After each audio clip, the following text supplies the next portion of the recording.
Boa tarde, enfim, obrigado por este convite, cumprimentar os colegas da mesa, agradecer também o vosso convite. Eu vinha a dizer ao Joaquim Azevedo e ao José Matias Alves que nos últimos tempos não tenho estado muito nestas guerras, nestas batalhas, nestas reflexões. O que tenho para partilhar convosco é uma coisa muito genérica, não é? Talvez excessivamente genérica. Remete uma apresentação que eu tinha feito, é uma adaptação de uma apresentação que eu tinha feito em tempos. Alguns já me terão ouvido dizer uma ou outra destas coisas.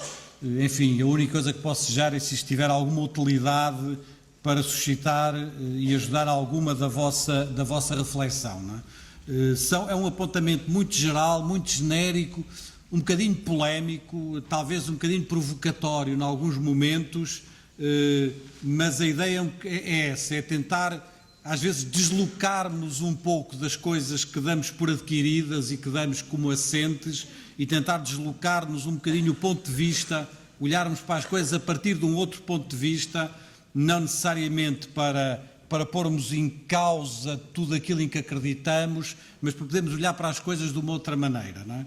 E, portanto, eu admito que num ou noutro caso, para não dizer em todos, haja algum efeito de estranhamento no que eu vos vou dizer e que as pessoas possam até achar que é excessivo alguns dos apontamentos que eu aqui vos trarei, mas o objetivo é mesmo esse e depois no final o Joaquim Azevedo, Matias Alves, vocês terão a capacidade depois eventualmente de articular e de trazer para um terreno mais concreto algumas das coisas que eu aqui vos disser.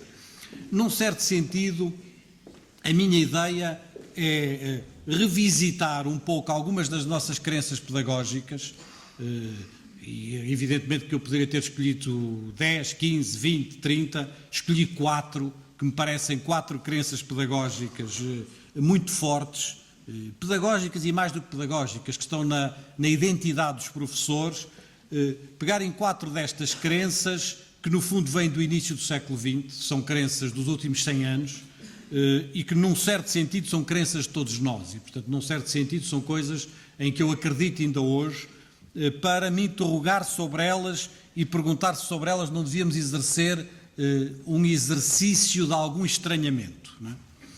O argumento que eu tenho para vos trazer é um argumento de uma extrema simplicidade, não é? E provavelmente um argumento com o qual muitos não estarão de acordo. É o argumento de dizer que talvez o que de mais interessante se possa passar na escola é ir contra a corrente da sociedade. Isto é, que talvez o que há de mais interessante na escola é não fazer o mesmo que se faz na sociedade, mas é fazer o que não se faz na sociedade. E, portanto, tentar que a escola seja um lugar, num certo sentido, diferente do lugar da sociedade e um lugar onde as crianças, os jovens, podem ter acesso a outras coisas que não têm na sociedade. Este é o argumento que eu vos vou trazer aqui ao longo dos próximos 40 minutos. Tentarei argumentá-lo da maneira, enfim, que for capaz. E começarei por estas crenças do século XX e perguntar-me quais são as grandes crenças do século XX e porque é que elas surgem, num certo sentido, não é? E, provocatoriamente, talvez seja possível dizer que no início do século XX havia pouca sociedade, não é? Isto é, que a sociedade era uma sociedade muito analfabeta. Em Portugal os níveis de analfabetismo eram da ordem dos 80%, uma sociedade muito rural, muito afastada de uma cultura escolar, uma sociedade onde as famílias, do modo geral, tinham níveis educacionais extraordinariamente baixos e que havia pouca sociedade, do modo geral, e pouca sociedade capaz de educar as crianças. Podemos dizer também que essa pouca sociedade dava pouca atenção à infância. Isto é, que a infância não era objeto de uma atenção muito especial, nem do ponto de vista científico, nem do ponto de vista social. A infância muitas vezes integrava-se rapidamente no mundo do trabalho, integrava-se na vida normal, mas ela não era bem objeto de uma atenção específica, não era objeto de um olhar especial sobre a infância nas suas diversas configurações.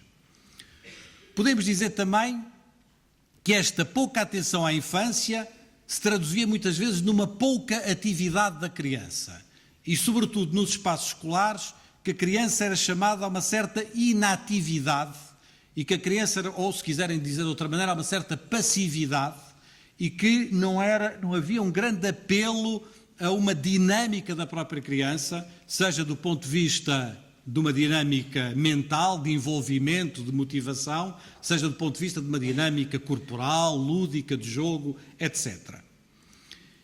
E, finalmente, que havia pouca atenção à diferença, isto é, trabalhávamos para uma criança, entre aspas, normal, em si a célebre frase do ensinar a muitos como se fossem um só, não é? Imaginávamos uma espécie de uma criança média que não existe e tudo o que estava fora disso estava fora.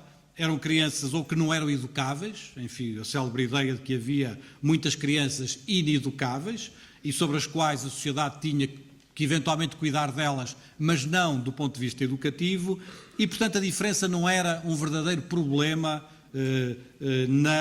nas sociedades da época.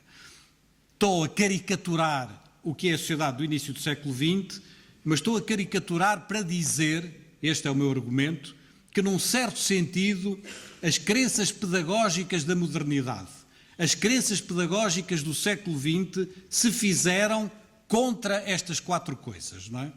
E se fizeram, se a expressão me é permitida, para compensar estas quatro coisas. Para compensar a pouca sociedade, para compensar a pouca atenção à infância, para compensar a pouca atividade das crianças e para compensar a pouca atenção à diferença. Num certo sentido, a escola do século XX é fundada numa crença que é uma crença contra a corrente do que existe na sociedade ou das suas ausências e dos seus déficits. Se nós quisermos ir à carta fundadora da pedagogia moderna, esta carta fundadora é obviamente o Manifesto da Educação Nova, e este Manifesto da Educação Nova, eu ponho aqui só por curiosidade, o Manifesto da Educação Nova, que data a sua versão original de 1915, é publicado inicialmente num livro de um autor português, de Faria de Vasconcelos, que escreve esta obra, Uma Escola Nova na Bélgica, e é no prefácio deste livro que se publica pela primeira vez a Carta da Educação Nova, que é o manifesto dos 30 princípios em que provavelmente todos acreditamos aqui nesta sala ainda hoje. Se eu vos trouxesse aqui os 30 princípios da Educação Nova e vos perguntasse se alguém estava em desacordo com algum deles, dificilmente alguém se levantaria nesta sala, a não ser por provocação, porque obviamente isso faz parte da nossa matriz, daquilo em que nós acreditamos como professores e como educadores ao longo do século XX. Se eu quiser resumir tudo isto para efeito de uma tentativa de comunicar um argumento, a única coisa que eu estou a fazer aqui é tentar argumentar uma ideia. Se eu quiser resumir os 30 princípios da Educação Nova, num certo sentido, eu acho que que é possível resumi-los a 4 ideias matrizes. E estas 4 ideias são a ideia da educação integral. A ideia da educação integral é muito forte nesta altura e a ideia de que é preciso educar a criança na integralidade do seu ser, não apenas do ponto de vista cognitivo ou intelectual, mas também do ponto de vista motor, do ponto de vista afetivo, etc. E, portanto, que é preciso que a escola eduque integralmente as crianças, que a escola assuma um cuidado integral pelas crianças, não é? E, num certo sentido, compense desta maneira a pouca sociedade que existe. A pouca sociedade que existe nesta altura tem que ser compensada por uma escola que vai procurar educar integralmente as crianças nas suas diversas componentes e que leva, inclusive, por exemplo, um homem como Adolfo Lima a dizer e a escrever na sua obra chamada justamente Educação Integral e publicada pela primeira vez em 1914, a dizer esta coisa que alguns já me terão ouvido citar, e cito de cor, mas quase textualmente, diz ele que a criança deve ser entregue por completo ao professor, que só a deve devolver à sociedade quando ela estiver pronta, não é? E, portanto, esta ideia de que nós temos que cuidar do conjunto da criança e que só a podemos voltar e devolver à sociedade quando ela estiver uma espécie acabada, não é? E quando a sua educação estiver acabada e pronta. A segunda ideia é a ideia de que a pouca atenção à criança tem que ser compensada colocando a criança no centro. E, portanto, é preciso que a criança venha para o centro da nossa vida e é preciso que, através da psicologia da infância que nasce na altura, através dessa célebre revolução copernicana de que nos fala o Claparede, não é? Que é de pôr a criança no centro, não é? No centro do universo, através de um conjunto de disciplinas científicas, de maneiras de pensar, de maneiras de agir, é preciso compensar essa pouca atenção à infância com o dar à criança uma centralidade que ela não tem nas sociedades do princípio do século XX e, portanto, é preciso, do ponto de vista afetivo, do ponto de vista dos cuidados, do ponto de vista da atenção, do ponto de vista de não a considerar como um adulto em miniatura, enfim, esse conjunto de ideias que vocês conhecem tão bem como eu e que levaram, por exemplo, em Portugal, um homem que na altura, um pouco mais tarde, não é? Julgo que a obra é original em 1945, um médico e um professor Almerino de Lessa, a escrever um livro cujo título resume bem esta ideologia. O título do livro do Almerino de Lessa era Sua Majestade a Criança, não é? E neste livro do Sua Majestade a Criança vocês encontram, não é, grande parte do ponto de vista dos cuidados maternais, dos cuidados educativos, dos cuidados que é preciso ter com a criança, da atenção, da psicologia da criança, da psicologia infantil, dos afetos, etc. Esta necessidade vital nesta época de trazer a criança para o centro das nossas atenções, tanto na escola como na sociedade. O terceiro ponto, talvez o mais conhecido, e eu vou passá-lo mais rapidamente, é o ponto dos métodos ativos. A ideia de escola nova confunde-se muito com a ideia de escola ativa, não é?